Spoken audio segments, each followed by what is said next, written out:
ரன்னவே சீரிஸோட episode 3 தாங்க பார்க்க போறோம். எபிசோட் 2 எண்டிங்கா நாம அந்த கொலைகாரனும் கொலைகாரியும் அவங்க கொலை பண்ணவங்களுடைய லிஸ்ட் எல்லாத்தையும் ஒண்ணு பார்த்துக்கிட்டு இருக்கும்போது பேஜும் அவளுடைய லவருமான ஏரனும் ஜோடியா இருக்க போட்டோவை பார்க்கறதோட முடிச்சிருப்போம். எபிசோட் 2 நீங்க இது வரைக்கும் பார்க்கலைன்னா மறக்காம பார்த்துட்டு வந்துருங்க. டிஸ்கிரிப்ஷன்ல லிங்க் பண்றேன். அப்பனா தான் ஒரு கண்டினியூட்டி கிடைக்கும். எபிசோட் 3 பார்க்கறதுக்கு முன்னாடி நம்ம சேனலை சப்ஸ்கிரைப் பண்ணி மறக்காம சப்ஸ்கிரைப் பண்ணிடுங்க. கூடவே பக்கத்துல இருக்க பெல் ஐக்கனையும் கிளிக் பண்ணி வச்சுக்கோங்க. அப்பனா நம்ம அப்லோட் பண்ற நிறைய வெப் சீரிஸை உங்களால பார்க்க முடியும். எபிசோட் 3 ஸ்டார்டிங்ல 25 வருஷத்துக்கு முன்னாடி போலீஸ் குரூப்பா ஒரு மிஷன்ல இருக்காங்க. அந்த மிஷனை லீட் பண்றது யாருன்னா நம்ம detective lady. What a surprise! எத்தனை பேருக்கு பிளாஷ்பேக் இருக்குன்னு கூட தெரியல. ஏகப்பட்ட பிளாஷ்பேக்கை இன்னும் நிறைய ஒளிச்சு வச்சிருப்பாங்கன்னு நினைக்கிறேன். போக போக காட்டுவாங்கன்னு நினைக்கிறேன். வாங்க பாப்போம். போலீஸ் எல்லாருமே அந்த இடத்துக்குள்ள மொத்தமா சேர்ந்து உள்ள போறாங்க. உள்ள போனவனே மாறி மாறி கன்ஷாட் நடக்க ஆரம்பிக்குது. அவங்க ஆப்போசிட்ல இருக்கவங்க இவங்கள சொல்றாங்க, இங்க இருக்கவங்க அங்க சொல்றாங்கன்னு மாத்தி மாத்தி சுட்டுக்கிட்டே இருக்காங்க. பக்கத்துல பாம் எல்லாம் பிளாஸ்ட் ஆகுதுன்னா பாத்துக்கோங்களேன். ஏகப்பட்ட கன்சர்ட் அப்படி நடந்துகிட்டே இருக்கு. அப்படியே கன்சர்ட் நடந்துகிட்டு இருக்கும்போது டிடெக்டிவ் லேடி அவங்களுடைய பார்ட்னர் காப்பாத்துறதுக்காக போறாங்க. போகும்போது எதிர்பாராத விதமா அவங்க மேலேயே புல்லட் பட்டுறது. அப்புறம் அவங்கள ஹாஸ்பிட்டல் அட்மிட் பண்ணிடுறாங்க. ஹாஸ்பிட்டல் அட்மிட் ஆன அவங்கள அவங்களுடைய பார்ட்னர் பார்க்க வராரு. அடுத்த சீன்லயே அந்த டிடெக்டிவ் லேடி அது எல்லாத்தையும் அவங்க பார்ட்னரோட கல்லறைக்கு முன்னாடி நினைச்சு பார்த்துக்கிட்டு இருக்காங்க. அப்பதாங்க தெரியும் அவங்க பார்ட்னர் உயிரோடு இல்ல, ஏதோ ஒரு மிஷன்ல இறந்திருப்பாருன்னு நினைக்கிறேன். அப்புறம் இங்க பிரசன்ட்ல அந்த டிடெக்டிவ் லேடி மிஸ்டர் கிரிட் கிட்ட அவரோட பொண்ணை பத்தி கேட்பாங்க. அவரு தான் பொண்ணுக்கு நடந்த எல்லா விஷயத்தையுமே அவங்க கிட்ட ஷேர் பண்ணிக்கிட்டே இருப்பாங்க. இவங்க அதை கேட்ட உடனே ஷாக் ஆயிடுவாங்க. எங்க உங்க பொண்ணை தாங்க நான் இங்க ரொம்ப நாளா தேடிக்கிட்டு இருக்கேன், நீங்க என்ன இப்படி சொல்றீங்களேங்கிற மாதிரி அவங்க முகத்துல ஒரு ஷாக் ரியாக்ஷன் நல்லாவே தெரியும். அப்புறம் மிஸ்டர் கிரிட் வந்து என் பொண்ணை பத்தி நீங்க ஏன் இப்படி கேட்கறீங்க அப்படின்னு சொல்லி மிஸ்டர் கிரிட் வந்து கேட்பாரு. அது ஒண்ணு இல்லைங்க, பேஜோட ஃப்ரெண்டை பத்தி நான் விசாரிச்சுக்கிட்டு இருக்கேன். அவன் பேரு வந்து ஹென்றி. அவன் ரொம்ப நாளா ஆளவே காணோம். பேஜ் தான் கடைசியா அவனுக்கு வந்து மெசேஜ் பண்ணிருக்கான் அப்படிங்கிற எல்லா விஷயத்தையும் சொல்லி மிஸ்டர் கிரிட் கிட்ட அவங்க வந்து விசாரிக்க ஆரம்பிப்பாங்க. அப்புறம் அவங்களுக்குள்ள வந்து எல்லா விஷயமும் ஷேர் பண்ணிக்கிட்டு இருக்கும்போது மேபர்ஸை பத்தி உங்களுக்கு ஏதாவது தெரியுமா அப்படின்னு மறுபடியும் டிடெக்டிவ் லேடி மிஸ்டர் கிரிட் கிட்ட கேட்பாரு. எனக்கு நல்லாவே தெரியுமே, என் பையன் கூட அங்கதான் படிச்சுக்கிட்டு இருக்கா அப்படின்னு மிஸ்டர் கிரிட் வந்து சொல்லுவாரு. அப்பதான் அவருக்கு ஒரு ஸ்ட்ரைக் ஆகும். ஒருவேளை பேஜ் தானா மேபிரிட்ஜ் யூனிவர்சிட்டிக்கான போயிருப்பாலோ அப்படிங்கிற ஒரு விஷயம் அவர் மனசுக்குள்ள ஓடாம. அப்புறம் கார்ல டிடெக்டிவும் மிஸ்டர் கிரிட்டும் அவங்களோட சொந்த சோகத்தை எல்லாமே பேசிக்கிட்டே வருவாங்க. அடுத்த சீன்ல நம்ம துப்பரி ஷாம்போ கிடைச்ச வீடியோவை வச்சு அந்த ஆரனை யாரு கொலை பண்ணிருப்பா அப்படிங்கறத வந்து தன் மண்டைக்குள்ள போட்டு குழப்பி யோசிச்சுக்கிட்டே இருப்பாரு. கூடவே அவங்களுடைய அசிஸ்டண்டா அவருக்கு உதவாங்க. என்ன உதவுவார்னா கேட்காதீங்க, உதவுவாரு அப்படின்னு வச்சுக்கோங்க, உதவுவாங்க. அப்புறம் இங்க கொனிலியஸும் அந்த ஸ்துப்பரியும் சாம்போவை பத்தி ஃபுல் டீட்டெயில் எப்படியாவது கேதர் பண்ணின்னு சொல்லி இன்டர்நெட் ஃபுல்லா கேதர் பண்ணிக்கிட்டே இருப்பாரு. அடுத்த சீன்லயே மிஸ்டர் கிரிட் அந்த டிடெக்டிவை அவங்க ஒய்ஃப் ட்ரீட்மெண்ட் எடுத்துக்கிட்டு இருக்க அந்த ஹாஸ்பிட்டலுக்கு கூட்டிட்டு போயிடுவாங்க. கூட்டிட்டு போய் இவங்க தான் என்னோட ஃபேமிலின்னு சொல்லி எல்லாத்தையும் இன்ட்ரடியூஸ் பண்ணி வைப்பாங்க. இன்ட்ரடியூஸ் பண்ணி வச்ச உடனே சேமை தவிர மற்ற எல்லாத்தையுமே ரூம் விட்டு வெளியில அனுப்பிட்டு சேம் கிட்ட விசாரிக்க ஆரம்பிப்பாரு. நீ பேஜை பாத்தியா இல்லையா அப்படின்னு வந்து கேட்பாரு. அதுக்கு சேம் வந்து நான் அவளை பார்த்து ஏதோ ஒரு பிரச்சனைன்னு வந்தா, அப்புறம் நான் வெளியே போயிட்டு வரதுக்குள்ள உடனே அங்கிருந்து கிளம்பிட்டா அப்படின்னு வந்து சாம் சொல்லுவான். பேஜ் உங்ககிட்ட வந்தவுடனே நீ எனக்கு ஃபோன் பண்ணி சொல்லிருக்கணுமா இல்லையா, ஏன் நீ சொல்லல அப்படின்னு சொல்லி மிஸ்டர் கிரிட் வந்து சாம் போட்டு திட்ட ஆரம்பிச்சுடுவாரு. சாமும் அதுக்கு ஏட்டிக்கு போட்டியா பேச ஆரம்பிச்சு மிஸ்டர் கிரிட்டை வந்து ரொம்பவே மோசமான நிலையில திட்டினதுனால மிஸ்டர் கிரிட் வந்து மன உடச்சலாகி அங்கிருந்து வெளியில வந்துருவாரு. வெளியில வந்து டிடெக்டிவ் லேடி கிட்ட உட்காந்து பேசிக்கிட்டு இருப்பாரு. பேசிக்கிட்டே இருக்கும்போது அந்த டிடெக்டிவ் லேடி வந்து உங்க பொண்ணு எப்பயுமே இப்படித்தான் பண்ணிக்கிட்டு இருப்பாங்களா அப்படின்னு சொல்லி கேட்பாங்க. அதுக்கு மிஸ்டர் கிரிட் வந்து அப்படிலாம் ஒன்றும் பண்ண மாட்டா, என் ஒன்றும் ரொம்பவுமே நல்லாவே இருந்தாலும் ஒரு 2 டைம் வீட்டை வந்து கை வச்சிட்டா, ஒரு டைம் நகையும் ஒரு டைம் பணமும் வந்து கை வச்சிட்டா அப்படின்னு மிஸ்டர் கிரிட் வந்து அதை சொல்லுவாங்க. சரி, நீங்கள் கொடுத்துருக்க விஷயத்தை வச்சு நான் ஒரு கரெக்டாக ஒரு லிங்க் பண்ணி உங்கள் பொண்ணு எங்கே இருக்கா அப்படின்னு சொல்லி நான் தேடி பார்க்குறேன். நீங்கள் என்ன பண்ணுறீங்கன்னா, ஒருத்தனை போட்டு பிறந்து கட்டினீங்கல்ல, அவங்க பேரண்ட்ஸ் வந்து ஒரு பெட் ஷூ நடத்துனாங்க, யார் வேணால் அங்கே போகலாம், நீங்கள் வேணால் அங்கே போகிறீங்களா அப்படின்னு சொல்லி கேட்பாங்க. என்னங்க நீங்கள் பேசுகிறீங்க, இப்போ தான் நான் அவனை போட்டு போட்டு எடுத்தேன், அந்த ஊர் பூரா வைரலாச்சு, அவன் வேறு செத்து போட்டான், இந்த நேரத்தில் நான் அவன் வீட்டுக்குள்ளே போனால் என்னை என்ன நினைப்பாங்க அப்படின்னு சொல்லி மிஸ்டர் கிரிட் வந்து சொல்லுவார். அதுக்கு அவங்க வந்து என்ன சொல்லுவாங்கன்னா, நீங்கள் சொல்கிறது எல்லாமே கரெக்டு தான், இருந்தாலும் ஒருவேளை பேஜ் அங்கே வந்தால் நீங்கள் என்ன பண்ணுவீங்க, வந்தால் உங்களுக்கு லக்கு தானே, நீங்கள் வேணால் அங்கே போய் ட்ரை பண்ணி பாருங்களேன் அப்படின்னு சொல்லி அவங்க சொல்லுவாங்க. அவங்க அப்படி சொல்லி முடிச்சதுக்கப்புறம் அடுத்த சீன்லயே அந்த டிடெக்டிவ் லேடி அவங்க ஆல்ரெடி ஃபாலோ பண்ணாங்களா ஒரு கேஃபே ஓனர், அவங்களுடைய வீட்டுக்கு அவங்க இல்லாத டயத்துக்கு போய் டோர் எல்லாம் ஓப்பன் பண்ணி வீட்டுக்குள்ளே போகிறாங்க.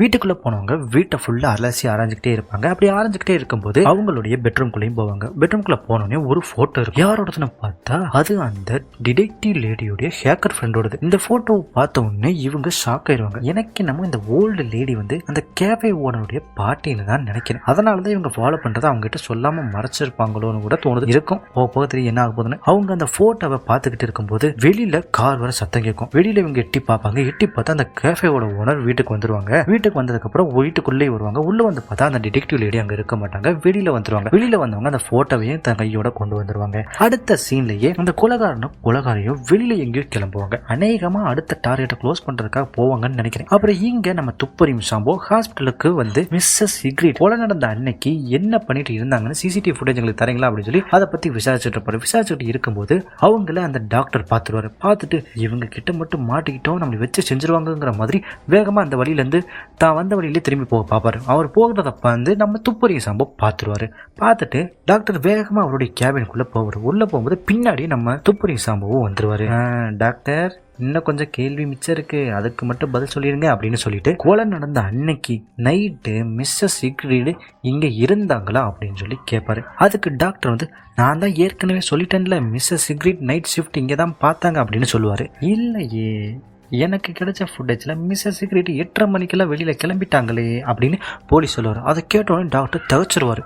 திகச்சதுல வாயிலிருந்து பதிலே வராது. கொஞ்ச நேரத்துக்கு அப்புறம் அவங்க ஹோட்டலுக்கு போனாங்க அப்படின்னு சொல்லுவாரு. அதை கேட்டுட்டு சாம்போ வந்து ரொம்ப நன்றி அப்படின்னு சொல்லிட்டு வெளியில கிளம்பிடுவாரு. அடுத்த சீன்லயே மிஸ்டர் கிரேட் ஆரனோட அப்பா அம்மா நடத்துற ஃப்ரீ பெட் ஷோ பேஜ் வருவாளா அப்படிங்கிற நம்பிக்கையில அங்க போவாரு. அப்புறம் ஆரனோட அப்பாவை அவன் கல்லறையில பூ வைக்கும் போது பாப்பாரு. பார்த்துட்டு மிஸ்டர் கிரேட் அவர்கிட்ட போய் பேசலாம்னு சொல்லி போவாரு. போனா கோரல் வந்து மிஸ்டர் கிரேட்டோட மூஞ்சில் அடிச்ச மாதிரி பேசிட்டு அங்க இருந்து துரத்தி விட்டுருவாரு. அப்புறம் மிஸ்டர் கிரேட் இங்கிட்டு வரும்போது அவருடைய சிஸ்டர் இன் லா ஃபோன் பண்ணி அங்கே நடந்ததை பற்றி கேட்பாங்க. இவரும் தான் மொக்க வாங்கினது எல்லாத்தையுமே சொல்லுவார்.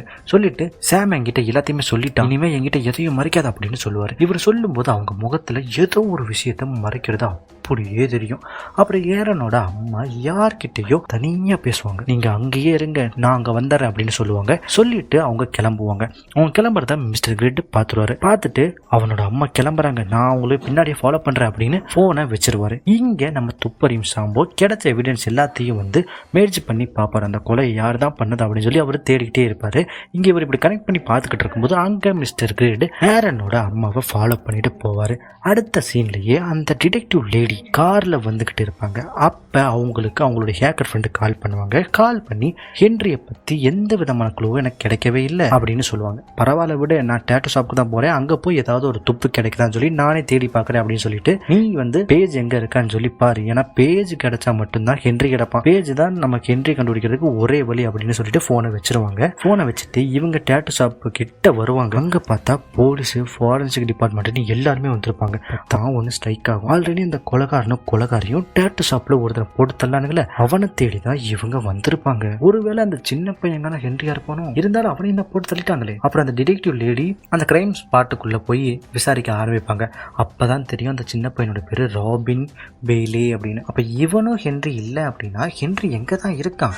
இதுக்கு ஒரு முடிவு வரும்னு எனக்கு தோணல. அடுத்த சீன்ல ஆரனோட அம்மா ஆள் நடமாட்டமே இல்லாத ஒரு ஹைவேல போறாங்க. பின்னாடியே மிஸ்டர் கிரிட்டோ அவங்கள ஃபாலோ பண்ணிட்டே வராரு. அவங்க ஒரு பாருக்குள்ள போவாங்க. இவரும் அவங்க கூடயே போய் அவங்க பக்கத்துல உட்காந்து பேஜை பத்தி நடந்த எல்லா விஷயத்தையுமே சொல்லுவாரு. ஆனா அவங்க அதை எல்லாத்தையுமே பெருசா எடுத்துக்காம மிஸ்டர் கிரிட்ட மூஞ்சில் அடிச்ச மாதிரி திட்டு அங்க இருந்து கிளம்பிடுவாங்க. அடுத்த சீன்ல நம்ம துப்பறியும் சாம்போ அந்த டாக்டர் சொன்ன ஹோட்டலுக்கு போவார். போய் அங்க விசாரிப்பாரு. அந்த ஹோட்டல் ஓனரும் நடந்த சொல்லுவார். அவங்க வந்தாங்க, பட் ஆர்டர் பண்ணிட்டு ஹாஸ்பிட்டல் டெலிவரி பண்ணிருங்க அப்படின்னு சொல்லிட்டு கிளம்பிட்டாங்க. அதுவும் பின்வாசல் வழியா தான் போனாங்க அப்படின்னு சொல்லுவாரு. சொல்லிட்டு பில்லையை எடுத்து காட்டுவாரு. நம்ம துப்பறியும் சாம்போ அந்த பில்லை வாங்கிட்டு பின்வழியில வந்து பாப்பாரு. அந்த வழியில ஏதாவது ஒரு துப்பு கிடைக்குதான்னு சொல்லி இவங்க பாத்துக்கிட்டு இருக்கும்போது அங்க மிஸ்டர் கிரிட் அவங்கள விடுற மாதிரியே தெரியல. அவங்க கிட்ட வந்து கேட்டுக்கிட்டே இருப்பாரு. அப்புறம் ஒரு வழியா அவங்க மனசு மாதிரி சொல்லுவாங்க, யாரன் வந்து என்னோட பையனே இல்ல, நான் அவனுடைய ஸ்டெப் மதர் தான், அவனுடைய அம்மாவை பத்தி எனக்கு எதுவுமே தெரியாது அப்படின்னு சொல்லிட்டு கிளம்பிடுவாங்க. அப்ப மிஸ்டர் கிரிட்டோட முகத்துல ஒரு ஷாக் தெரியும். அவரோட முகத்துல மட்டும் இல்லாம பாக்குற நம்மளுடைய முகத்துலயும் ஒரு ஷாக் தெரியும். இன்னும் இந்த கதையில எத்தனை ட்விஸ்ட் இருக்கு,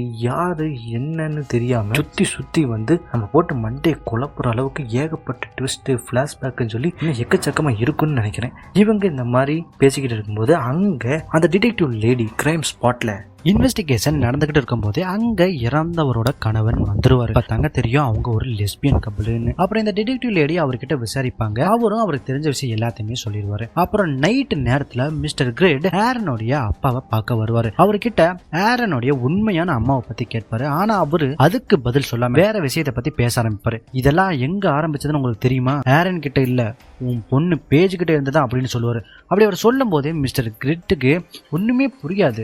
பேஜ் தான் ஆரன் தேடி முதல்ல இங்க வந்தா, அவதான் என் பையனை சுத்தி சுத்தி வந்தா அப்படின்னு சொல்லுவாரு. அப்புறம் மிஸ்டர் கிரேட் எலினா அதாங்க அவருடைய சிஸ்டர் இன் லாக்கு கால் பண்ணிக்கிட்டே இருப்பாரு. அவங்க கால் எடுக்க மாட்டாங்க, வாய்ஸ் மெயிலுக்கு போகும்.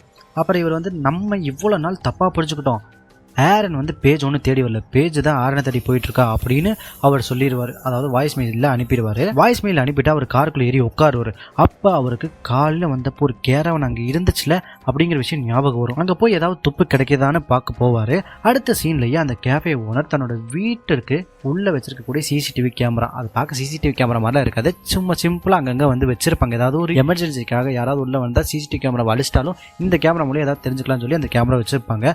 அந்த கேமராவில் அந்த டிடெக்டிவ் லேடி வந்து அப்படியே பதிவாயிரும். அப்புறம் அவங்க பார்த்துட்டு இவங்க இங்க என்ன பண்ணிக்கிட்டு இருக்காங்க, எப்பயுமே கேஃபேக்கு தானே வருவாங்க, ஒருவேளை நம்ம வீட்டுக்கு திருடகனா வந்திருப்பாங்களோ அப்படின்னு சொல்லி அவங்க பயப்பட ஆரம்பிச்சிருவாங்க. அப்புறம் அடுத்த சீன்ல அந்த டாட்டூ ஷாப்ல டிடெக்டிவ் லேடி வந்து கஸ்டமருடைய லிஸ்ட் எல்லாம் பார்த்துக்கிட்டே இருப்பாங்க. அப்புறம் இங்க அந்த கொலகாரியே எங்கேயோ இருந்து வந்திருப்பாங்கல்ல, வந்தவங்க ஒரு இடத்துல வந்து காரை நிப்பாட்டுவாங்க.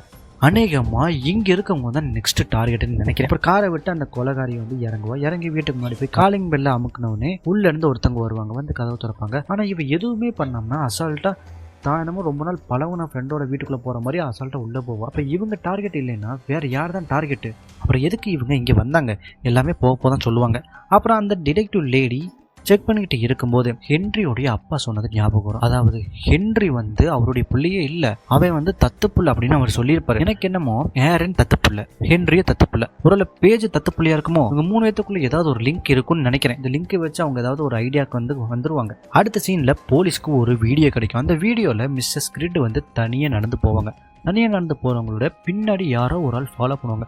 பார்க்கறதுக்கு அப்படியே வந்து ஆரன் மாதிரியே இருப்பான். கிடைச்ச வீடியோ வச்சு வேற ஏதாவது க்ளூ கிடைக்குதான்னு சொல்லி அவங்க வந்து யோசிச்சுக்கிட்டு இருப்பாங்க, எப்படி நம்ம கன்ஃபார்ம் பண்ணலாம் அப்படின்னு சொல்லி அவங்க யோசிச்சுக்கிட்டே இருப்பாங்க. அடுத்த சீன்லயே அங்க நம்ம மிஸ்டர் கிரிட் இருக்கார்ல, அவரு அந்த கேரவன்ல ஏதாவது ஒரு விஷயம் கிடைக்குதா இல்லையான்னு சொல்லி அலசி ஆரஞ்சு பார்த்துக்கிட்டு இருப்பாரு. அப்படி அலசி ஆரஞ்சு பார்த்துக்கிட்டு இருக்கும்போது பேஜோடைய ஒரு ட்ரெஸ் அங்க இருக்கும். இதோட இந்த எபிசோட் முடியுது. வீடியோ பிடிச்சா லைக் பண்ணுங்க, மறக்காம நம்ம சேனலை சப்ஸ்கிரைப் பண்ணிருங்க, கூடவே பக்கத்துல இருக்க பெல் ஐக்கானை கிளிக் பண்ணி வச்சுக்கோங்க. அப்புறம் நம்ம போடுற வீடியோ உடனுக்குடன் உங்களுக்கு நோட்டிஃபிகேஷன் வரும். தேங்க்ஸ் ஃபார் வாட்சிங்.